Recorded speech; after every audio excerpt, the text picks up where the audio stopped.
दो आदमी, एक अमीर और दूसरा गरीब। शहर के दिल में दो जिंदगियां एक दूसरे से मिलती जलती थीं, लेकिन फिर भी एक दूसरे से दूर थीं।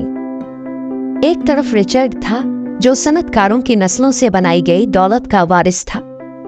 इसके दिन खुसूसी क्लबों, डिजाइनर सूट्स और मुसलसल एड्रेनालीन से भरपूर तजुर्बात की तलाश में गुजारे जाते थे।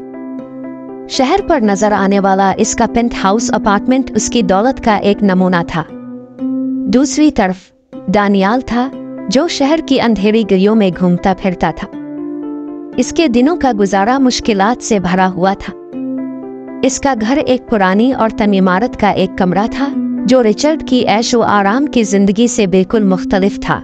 लेकिन दानियाल में मुश्किलात की आग में से पैदा होने वाली लचक थी, जो मुश्किलात के सामने डट जाने वाली रूह थी। इनकी राहें एक रात किस्मत की मुलाकात से मिल गईं।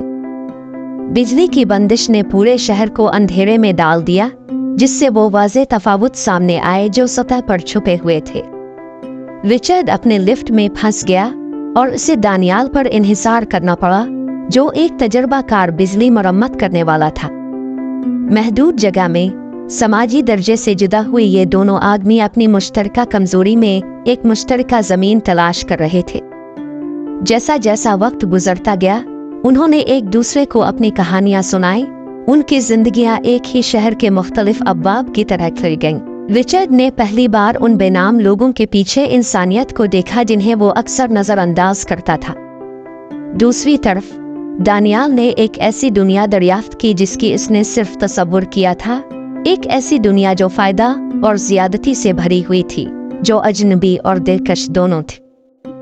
जब सुबह हुई और रोशनियां दोबारा जल उठी तो उनकी दुनिया दोबारा सीधी हो गई। ताहम इस मुलाकात ने दोनों मर्दों पर एक नागुज़ीर निशान छोड़ दिया था। रिचर्ड अपनी इन्हिसार पर शर्मिंदा हुआ और उसने अपनी सोने की जिंदगी के खालीपन पर सवाल उठाना शुरू कर दिया।